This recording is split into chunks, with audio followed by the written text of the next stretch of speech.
Layunin po ng Tutok Tulfo maging gabay nyo sa tamang daan. Kaya naman po sa ikalawang taon nating pagsasama, mas pinatindi na serbisyo publiko ang hatid namin. Kasabay ng iba pang alagad ng kapayapaan, tropang sakay sa kaligtasan, pumarada po sa inyong bayan. Sunod-sunod yung putukan doon. Ilabas mo yung passport ng tao para hindi na tayo tumagal dito. Ano to, sa pilitan? Hindi o, kailangan nyo ilabas yung passport ng tao. Putukan na namin kayo. Kaya huwag ka nang sumatsat pa dyan. Nakakataba po ng puso na pinagkakatiwalaan nyo ang inyong abang lingkod, Erwin Tulfo. Kasamang aking grupong Tutok Tulfo na naging katuwang sa paghahanap ng hustisya at pagsupil ng mga mapangabuso. At sa ikalawang taong anibersaryo ng Tutok Tulfo, ang takbuhan ng mamayang nasa katwiran, kasamang ilang ahensyang tagapangalaga ng ating seguridad at kaligtasan sa pagipagtulungan ng SM Supermalls na nagsilbing mga pit stop at action center ng Tutok Tulfo. 2 linggong nagsama-sama sa isang ruta para sa pagsakay sa kaligtasan. Sa unang linggo ng aming anibersaryo noong ika-21 ng Abril,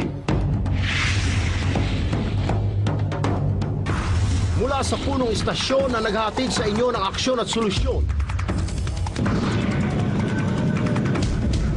3 pit stop sa North Luzon ang binagtas namin. Sa SM Bulacan, SM Pampanga at SM Tarlac. Ang mga bagong kakampi ng mga mamayang nasa katwiran, ang Philippine Suzuki Riders Club mula sa Quezon City, Valenzuela, Pasig, Antipolo, Taytay at Cainta, at ang Philippine Riders na galing pa sa Baguio, sumama rin sa aming biyahe. Tirik na tirik man ang araw, hindi kami nagpaawat, matugunan lamang ang sumbong ng ating mga kababayan. Maraming mga kapatid natin ang naserbisyuhan, partikular sa konsultasyon hinggil sa usaping legal na ibinahagi ng mga kasama naming abogado mula sa Public Attorney's Office at DSWD. 2003 po na desisyon na. Kayang babayaran ka ng 2 milyon. Attorney ho nila dito, pero sa hinang NLRC Region 5, sa final na, sige po, ibigay na yan, isabi na yan. Importante po ito kung Nagbigay naman ang ilang mahalagang tips sa mga katuwang mula sa Land Transportation Office, Philippine National Police at Rescue 5, partikular sa road safety, crime prevention at first aid.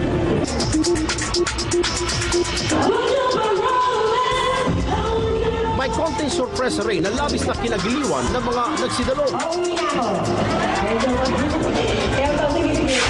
Congratulations! Bigay mo na yun ang panalunan niya. O yan. Nag-ano ka ba? Nagpumotor ka?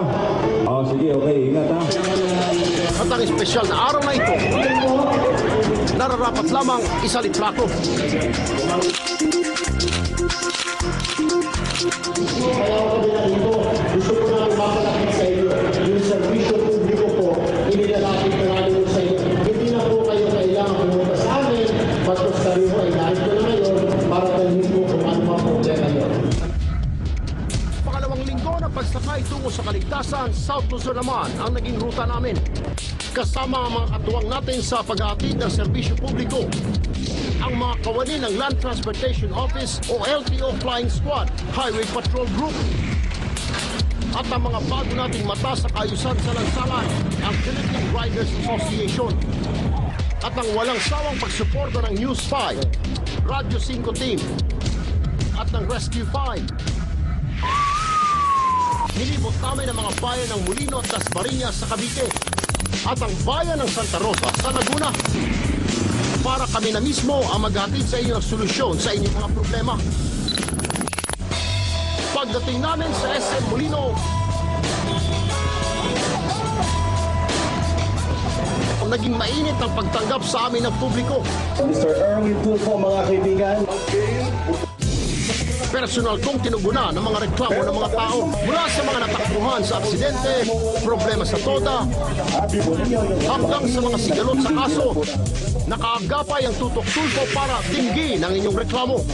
Bukod sa tulong na legal at gabay sa mga isyong pampamilya, namigay din kami ng konting papremyo sa mga masugid na taga-subaybay ng Tutok Tulfo. Sir, ayan. So, maraming salamat.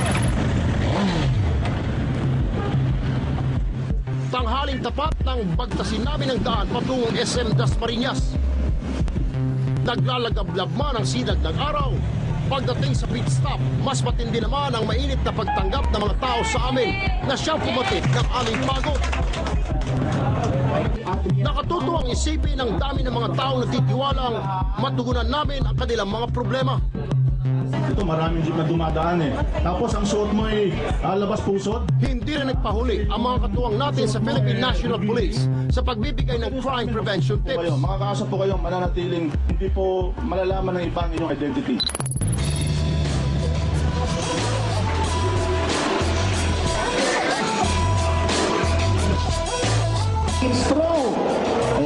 Nagsari ng ating mga kapatid sa Santa Rosa, Laguna para ilapit ang kanilang mga problema. Namatay po siya. Nag-defender na ito. Hindi rin nagatubili ang ating mga kababayang humingi ng mga payong legal mula sa mga abogado. From Good Morning Club, Miss April, congratulations! May surprise number din para sa mga kapatid natin. Samot-saring reklamo, lahat sinisikap naming mabigyan ng solusyon. Umabot sa 400 kapatid ang naabot ng sakay sa kaligtasan, ang nabiyayaan ng serbisyo publiko at kasiyahan. Dahil sa Tutok Tulfo, hangad naming matugunan ang inyong mga pangangailangan. Asahan nyo hindi kami titigil sa pagbibigay serbisyo. At sa mga susunod pang taon, mananatiling takbuhan pa rin ang mga mamayang nasa katwiran. Tutok Tulfo.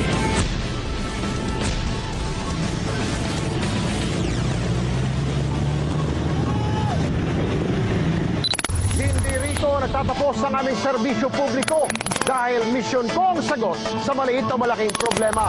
Ako si Erwin Tulfo at kami ang takbuhan ng mamayang nasa katwiran.